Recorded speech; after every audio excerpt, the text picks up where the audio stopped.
Tammy. Hey, Sylvia, how you doing?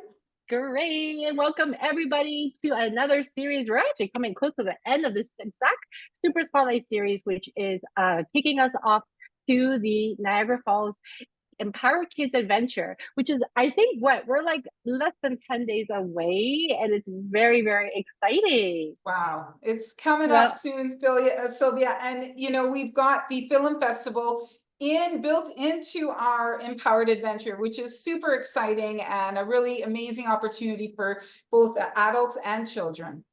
yes, and special thanks to Gordon So at Landed for Success, who actually is also hosting the film festival, for inviting all our families and heroes and us to be able to be part of it. And so, one of the great things about these Super Spotlight series is sometimes you get to meet people who you will actually get to meet in Niagara Falls. And so, today we're going to be meeting Jim and Tammy.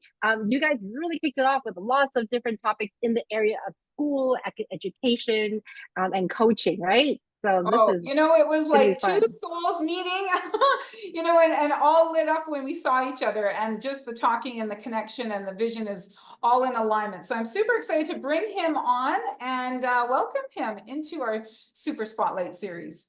Let's do it. Hi there, how Hey, are you? I'm good. I'm good. How are you guys?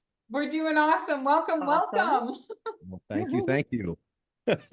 So Jim, we've just met each other, and I was telling Sylvia how amazing, like we were two souls all lit up when we carried on in a conversation. And I think our first conversation, we were on the phone or talking with each other for 3 hours on a Zoom call. Yeah, we just kept saying, well, we probably should wrap this up. And then it was something else. And it was something else. And it was like, yeah, I think we could have probably ordered out. I think so too. So Jim, in your background there, it's saying speaker, educator, coach, and guide. Wow. So you've got all of those things. How do you introduce yourself? What would you like us to know about who Jim is and all the things that you're passionate about? Yeah, you have to find that this whole creator world really struggle with that. And I would say to you that I'm a guide. Because I think teachers are guides. I think coaches are guides. And the speaking part, it's a guide. So I find myself, I guide a lot of things. I think when you're teaching somebody, you're guiding them. When you're coaching them, you're guiding. So I think the ultimate one would be guide. I would like to say that I'm just a person of interest. I So love a it. Well, I guide. hear that you've had lots of impact through the years with kids and schools too, right? That part really struck something for me as to your background there. Yeah, I mean, I'd like to think I have, and I've got some documentation, I guess, from kids and from parents and stuff that say that. But yeah, I mean, it's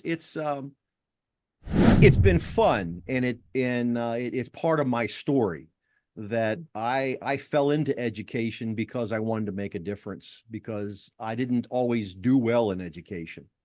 And probably I was the one, if in school had been like, hey, when you're in high school and you're getting into ninth grade and they were trying to pick out your career, it was like, Jim, what do you want to do? Well, I want to go to college. Yeah, okay, let's see how that works out for you. It wasn't something that on the top of the list of all my teachers, which I took into the classroom when I went in, even as an administrator. It's not my job to determine someone's future. It's my job to help them get to their future and let them be realistic about it. Let that happen for them. And too often that happens in education, I think, is people self-determine where somebody should go. College is not for you is not a good answer for anybody. So that's kind of how I fell into it all. And through that, I wanted to inspire people. I wanted to inspire the kids in my classroom. I had an opportunity to teach a lot of kids who they would say were learning disabled. And I soon rephrased that to, we have a learning difference. We're not disabled, any of us, in learning. We all just do it in a different way. And because I don't fit into the way you do, it doesn't mean that I can't learn or I won't learn. And we all have our own timing. I mean, we all know that, right? I mean, not everything clicks with everybody right away. So I took that into the classroom and realized, we have learning differences, and found a lot of success with kids who were struggling. They become, and I was very proud of the fact. I mean, I can remember within my first 3 or 4 years, I had a young lady who I got there when she was in 7th grade. Next thing you know, she's graduating high school and she's going to veterinarian school, and she was labeled disabled, learning disabled. And no one ever thought of that. And she's now a veteran or a veteran. She's now a veterinarian. So, I mean, you just, it's kind of like having that kid on the team. Oh, well, he'll never start. Well, maybe he's not going to start as a sophomore, but maybe he'll play when he's a senior. I mean, it's making realistic goals. So that was my goal. And that all kind of fell back into my learning tenets, my learning principles, which is something that was handed to me at a time when I was struggling. And it's become who I am. I love that, Jim. And, Sylvia, isn't it interesting, because we've been seeing a commonality that a lot of people who are wanting and passionate about making a difference struggle themselves in the school system and have this like pain to purpose drive in making a difference. Because again, being labeled early on can be very damaging, and it can really hold people back. So we're going to ask you, Jim, why is it so important to give children an opportunity in a younger age to expose them, let's say, to the learned principles and all of these things? Why is it so important to start young? Well, I think it says it because it doesn't crush our curiosity. Every kid is curious. And, I can't is something we learn. I try is something we start out with. You look at any kid, and let's face it, there's been recent studies done here recently, just because of some of the things we've been through in our society over the last couple of years, that we're finding that kids are less risk takers. Well, why is that? And I can remember having kids in the middle school, and that's where I spent most of my time, that, well, I can't do that. Why? Well, I was told. What do you mean you were told? Why don't you go out for the basketball team? Why I can't go out? Why? Why don't you go? Why don't you try for the band? Who told you that? And it is a pain point. It is a pain point for a lot of people. And I think that it's important to encourage kids to find their own boundaries.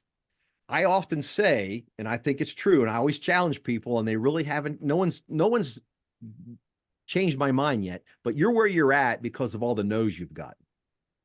Because they've either sparked you to go get yeses, they've turned you in a direction you needed to go.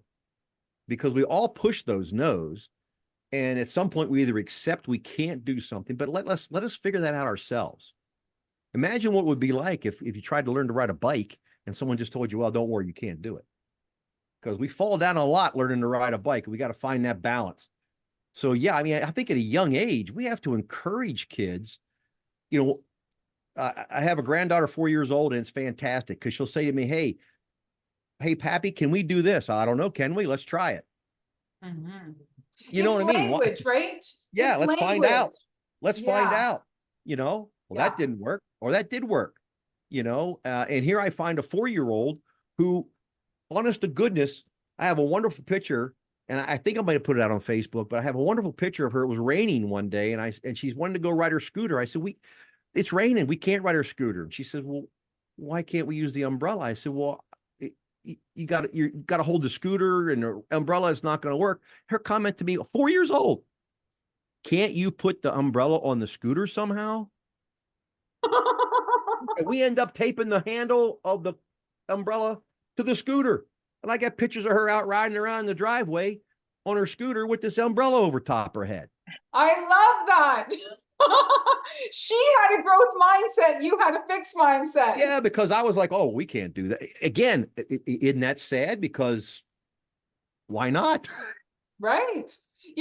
Just think about it. Like I said, it's language, right? Like when I taught grade 5, 6 for 8 years, I mean, the kids would come in, I suck at this and I suck at that and I suck at this. I'm thinking, how do you suck at everything? You're only in grade 5, 6. What have we done to you? Because when I went into kindergarten, they can do anything. They're invincible. They're unstoppable, right? So I'm like, what happens between this age to this age that we've already, created a fixed mindset and a belief system in themselves that they're not good, and they're only at the beginning. So who's responsible? We have to take responsibility, because what is this? Who's responsible? The children, the parents, the school systems, the educators, who's in their life. And if you think about even a toddler, I've seen somebody say, like, how many times does a toddler hear the word no? right? So how many times is that child hearing no, no, no, no? And if we could change that language, what can we do to change them and their experiences and the results? So I really love this. Could you just even go over your learn principles? Because you shared those with me when we were on our call, Jim, and I loved them. Yeah, absolutely. Learn. I would always tell the kids, and I've told all my athletes, everything, all we got to do every day is learn. And that's something that that's a little bit of my story that I have is from my grandfather. But learn. All you have to do is listen, ethics, attitude, respect, and know. And every one of those play a role that if we listen, we have to, and then we have to define those things too. Like, what is listening? And that's to ourselves, that's to our environment, that's to everything around us. What are our ethics, our values? Because whether we realize it or not, our values connect us and unconnect us. And they rightfully should. Why should we hang out with people who don't share the same values as us? And attitude, well, let's face it, good or bad, whatever happens to us, the better attitude you have towards it, bad things are going to happen.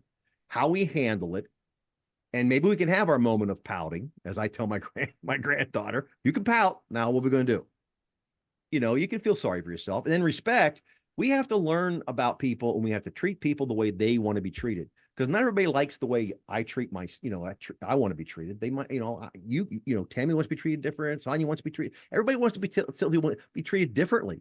I need to get to know you. You may not, again, it's kind of like, maybe you don't like broccoli and I do. Well, I can't force broccoli on you. So, and then no, we've talked about earlier. I mean, we have to learn no. Two things I know about no is you will be disappointed and there will be regret. There are all kinds of emotions when you get no, and there's all kinds of emotions that get thrown around when you give a no. But the two common ones are disappointment and regret. So you're going to have. I want to jump in there, Jim. It's Yeah. what you say about getting to know each other, like treat each other the way you want to be treated. It's like the love languages. Like Sylvia and I were talking, when you're in a relationship, a friendship, even a business relationship, what I need and what she needs and what you need are all different. So it's a lot of self-awareness. And if you don't know yourself, you can't express to somebody else what your needs and wants are. So a lot of this is like, building relationship, taking the time. Yeah, because again, that is a perfect example. Because if let's say someone's really well organized and does great job on doing outlines and all kinds of stuff, and I don't. Well, then if you make the assumption, well, it's all taken care of, Jim's got it handled. Well, and then if I'm reaching out saying, hey, I'm lost, I quite don't know how to do this, somebody can get very, very much put back and go like, oh, well, Jim doesn't know what he's doing. No, I know exactly what I'm doing, but that's not my strong point. That's not what I do well. I need help in that. And you need to know that. But if you know that about me already, you might say, hey, Jim, I'll email you an outline. Work with it and let me know what you think. Then it's that simple. You've already bridged that gap, as opposed to feeling bad 2 days later when I say, hey, I have no idea what I'm doing. And you see that when kids work in groups. You changed the way I see the word learn now. Well, it's an everyday thing. And honest to goodness, I've told kids, every day you should ask yourself, what did you learn? What did I hear? What did I listen to? What did I talk to myself about? And now we spend a lot of time talking about self-talk because you talk to yourself more than anyone else does. Yes. So let's talk about that self-talk. Don't talk yourself down. Let somebody else yell at you, but don't yell at yourself, for goodness sake. And then again, the ethics and those are the things we always try to really pin them in. Like, what are your 5 or 6? And it's like, I'm not, it's the old thing. There's a line in the sand and they're not for sale. These are it. And it's ended relationships for me. It's ended business partnerships. It's caused me to say, when people have asked me to come speak and I ask my questions and I just say, I don't know that I'm the person for you. Because I want to just refer to that, Jim, because the way we speak to our students, the way we speak to our children, the way we speak to each other as friends in relationships is how then we learn to speak to ourselves. Yes. So it becomes our own dialogue, it becomes our own voice. And this is why our circle of influence, how you speak to children. Like for me, I'm always saying the hero in me sees the hero in you. And I call them into their best. I see them as their best. I champion them like you. I'm that coach, I'm that teacher, I'm that mentor, I'm that guide. I hope to be an inspiration to them every single day to help them raise up to the best that they're able to be, right? Their capabilities. But they, I hope, are listening to my voice to them every single day, and especially the ones that maybe need a little bit more extra time, love, attention, and care, because I'm hoping to replace maybe their limiting beliefs or their negative beliefs about themselves and replace it with my beliefs about them. So that's why it's really important, because that belief system is very hard to undo once it's been sitting in there for a very long time, which comes back to the question of why is it so important? Because the earlier we start, the earlier they're listening to themselves and hearing that over and over and over again. Sylvia, what do you think on this? Well, I mean, that just it's because a lot of times people see, or kids see things done and it's done already, but they don't see what's below the water point where it took to get there, the hardship. So it's really important, especially for the teens, like what you're saying, like between first grade and seventh grade, is to have more opportunities for them to either learn from guides or to hear from or get sparked by people similar ages or role models to them that are able to share those struggles, because you, as I was just posting today, you grow through what you go through. And so you otherwise would not be able to be where you are. So if kids can just learn when there's a struggle that's meaning growth is on its way, then they're anticipating it versus to be worried and, as Tam used to say, reacting to it. And I think that's really key. If you continue to learn from everything you're doing, you'll feel good about yourself all the time. Absolutely. And that's why we need inspirational stories. So Jim, we're going to ask you about an inspirational, transformational story that you might share with kids and youth again, or something that you've used for yourself in the past, or even with your granddaughter. Yeah, I tell you, there's a lot. There's a million of them for me. You know, my go-to story is always, everyone always asks me, how do I get around learn? And of course, you've seen my TED talk, and it really comes from the fact that, you know, I was coming out of my sophomore year, going to my junior year in college, and really didn't know, I didn't really know if it was going to be for me. I was struggling. You know, I was slated to play, I was playing college football, and things just weren't going where I wanted them to go. And I had my grandfather. And the important thing about it that I always found about this, I think the reason it stuck with me is my grandfather had to quit school when he was in 8th grade.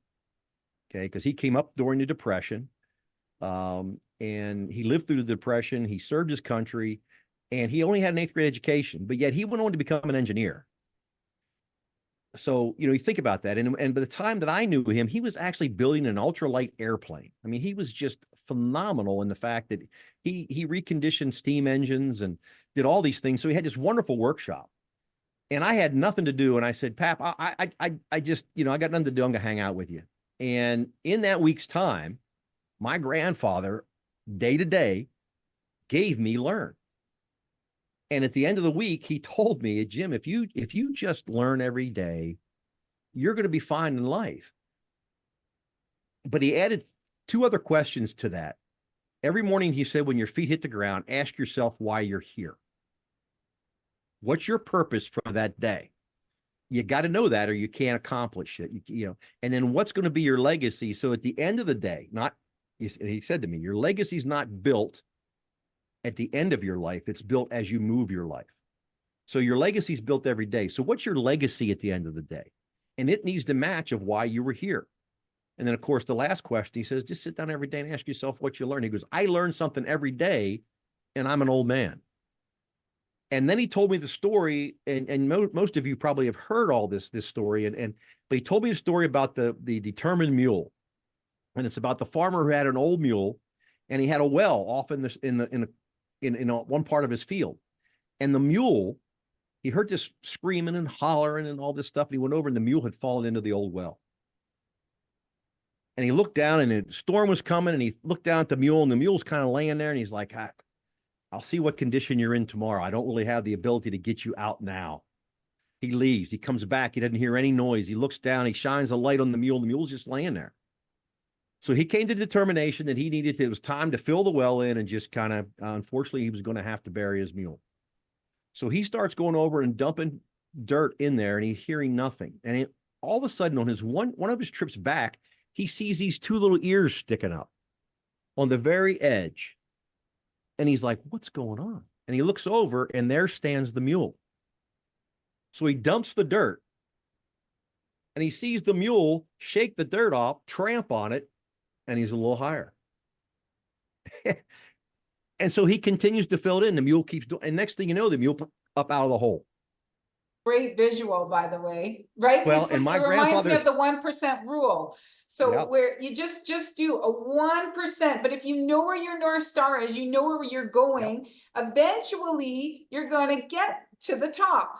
But if you don't know where you're going and you're putting it in all different directions, your soil is spread out all over. But if you Yep. keep building it up on top in one direction, it's going to get to the top and you're going to reach your goal and your legacy, which is Yep. so powerful. Yeah. What a Well, it's great patience. story to Yeah, teach well, that. it's patience, right? I mean, you have to It have is the patience. You have to also be, as his comment to me was, that mule kept shaking off the no. That mule just kept saying, no, I'm not going down. I'm not done. And I'm going to find a way. And I And like that you've changed the no into a positive, right? You're using no to what, Jim? get to a yes for me. And that's, I've often said that you'll never understand a yes if you don't get a no. You'll never appreciate a yes if you don't get a no. And sometimes that's the hard part of life. Sometimes we get a no and we have to look in the mirror and say, oh, okay, it's a no. No, I'm not good enough to do, I'm not good enough to be this or whatever it might be. That's fine. But that's part of finding your purpose too, right? Because we can't all do everything. And everybody has a purpose and a skill. And why are you here? Everybody has a why they're here. Mm-hmm. I said to you the other day, Simon Sinek and his why, and I would often sit in meetings and say, why does everybody keep taking my why? Don't tell me to find my why. I know it. Stop taking it away from me. Let me get there. That's it a lot of times, right? Like when we do know our why and then other people try to talk us out of it. And I like that you said, you don't take no for an answer a lot of times, right? Your no is getting you more curious, more inventive, more creative to get to your yes. So Absolutely. again, Yeah. it's all perspective and it's all in how you do things. Yeah, you got to be the mule. You just got to be the mule. It's not over until I decide it's over. And that goes back to our original thing. When you talk about kids, we get stuck in this time frame, first grade, second grade, third grade, fourth grade, fifth grade, sixth grade. Well, why is it somebody, and everybody always throws out Colonel Sanders, why can you be 60 some years old, almost 70 years old and open up your first fast food restaurant and become a millionaire? Well, if he'd have been in a regular educational system, they'd have just said, forget it. I mean, some people get rich at 20, some people, if that's your motivator, but you got, your purpose is going to come. And those things, I always said to keep things happen for a reason, right? If the problem is we spend too much time not looking at why the reason was. And I used to tell my sports teams, when we win, we always celebrate and move on. We can't do that. We got to look at why we won and how we won just as much as we look at how we've lost. Because everyone focuses on why they lost or did what they wanted. Well, when you get what you want, you need to back engineer and say, okay, I got what I wanted. What were the things I did right? What did I do? There's a lot more learning in our failures than our successes, right? So yeah. I love that you're saying that. So Sylvia, this is one of our favorite parts. We know that Jim has to put a little mule in his guide toolkit. Because that little mule and some dirt, when you do the deep dive digging and you pile that and a star, right? Because he knows what his end goal is. So we're gonna put him already, get him started in his guide toolkit. But Sylvia, what do you think? Do you think there's another story or another tool he could go in there? I mean, honestly, that's a really great story because, kids and adults will appreciate that. I think also with the word learn and like those 3 questions, it'd be really cool to have like a question mark, to remind like 3 question marks. Like these are your daily questions to self. And I think that would be really good tip as well. So Yeah. we built your toolkit already a little bit for you, Jim, but you still have to add more to it. What else are you going to give your audience in your guide toolkit for success and for life? We need the Wow. letter A for attitude, right? Yeah. Yeah. I tell you, and you guys know this, and this, I don't want you to think this is a cop out, but my toolkit is learn, obviously. You got to listen, have ethics, attitude, respect, and know. But I will tell you that I think you have to work to get to the stage 3 of your life faster than ever. And if you don't know the 3 stages of life, it's real simple. Everyone works to make a living, then everyone works to make a difference, and then everyone works to leave a legacy. Work harder to make a legacy, because when you work to make a legacy, you do things with purpose. Your legacy is your purpose. So do that. Work towards a legacy and have that defined. And what is going to be, what do you want to leave behind? Because we do live forever. It's that old quote out of the award-winning movie, The Gladiator. What we do in life echoes through eternity. Right? And it does. And you're right. I mean, you definitely have to find some questions you ask yourself. You talk about the North Star, and it's funny because my company is All Points Leadership, and it's all based on the fact that it's funny because on Twitter, and I don't do it as much on LinkedIn, but I always put out the daily compass check, because when you're going through the woods, when you're doing anything in life, and that's what those 3 questions are, you have to constantly compass check. Otherwise, you get off target. And 1 degree. If I leave today for Toronto and I'm 1 degree off, I'm not coming to Toronto. You're right. When it's all said and done. So 1 degree makes a huge difference when it comes to that compass. And you have to adjust, and you have to be willing to adjust. In that toolkit, I would say the biggest thing is don't have an ego, because egos eliminates good opportunities. Too often our ego gets in the way. And we think, oh, this is where we're going. This is where we're going. I'm determined to go this way. And it's clearly saying, let's take a left-hand turn here. I like the 1. We're going to have to put the number 1 in there, the 1% rule, the 1 degrees off, and the power of 1, right? 1 person, 1 event that you're coming to. You know what's funny? You say that 1 book. Yeah, you think about that though. I mean, how many times does somebody, you'll read somebody, there'll be an interview and somebody will say, hey, give me the 1 person that changed your life. There's always that one. There's a recent book I read. It's called the Book of Mentors. I'm forgetting the author's name right now, but he interviewed like 100 different people. He sent out, and one of his questions was, "What's the number 1 book you give away? Not the one you've read, the one you give away. What's always the one?" But that 1% of that 1 degree, you think about it, if you're 1 degree off, so you're done. I love it. Yeah. That's awesome. That's almost like a great way to kind of end this segment, isn't it, Sylvia? Yeah. Yeah. Well, learn and legacy is kind of the L words that we need the L in there, the letter L for sure. Oh, this is so many like things like how you spell out ego and all those things really help, whether you're educator or a parent or a student, it applies. And the earlier you learn these tools, the more easier it will get, because you get practice and you get to go through life having these tools. It's so awesome. I think, Jim, I look forward to watching your TED Talk and kind of really hearing more about it. And I know that you have books and lots of stuff coming down the pipeline or in the past that I'm going to be catching up on. But yes, thank you so much for all those wisdoms. Oh, well, thank you. I always say, learn went from the walls to the halls and beyond. And it's well past the classroom at this point. And it truly is, it's a skill for a lifetime. I mean, it isn't something that'll just get you through school. And I often tell teachers that, but yeah, I'm working on that legacy. I want to leave that legacy.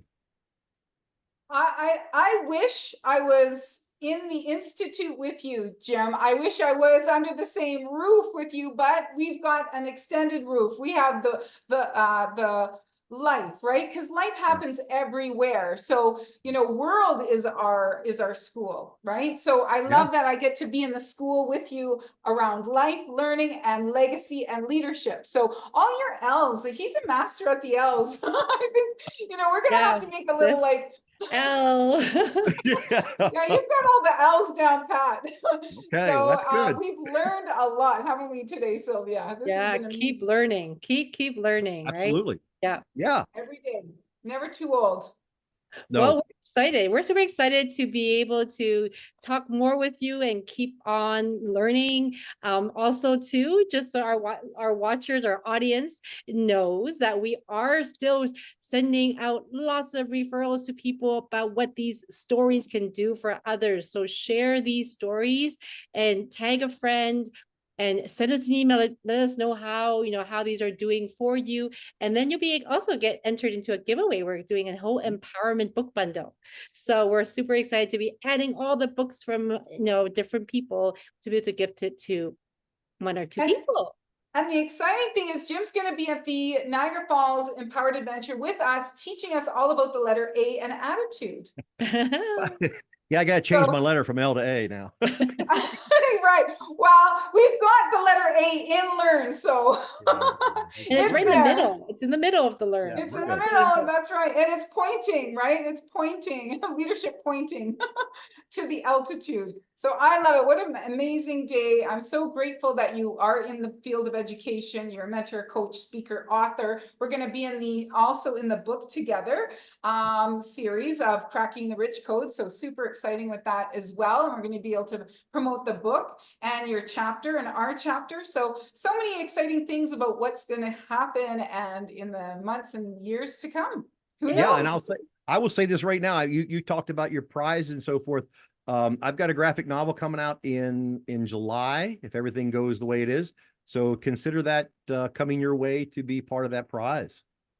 Wow. We love books. We're storytellers. Yeah. So we love books. Thank you so much. And of course we love the mule. That's a take-home story. I really love that one. I haven't heard it before. Sylvie, did you? Oh, wow. Really? Okay. Well, good. No. There's another one for your classroom. Yeah, there it is. Love it. Thank you so much, Jim. We really enjoyed this interview so much.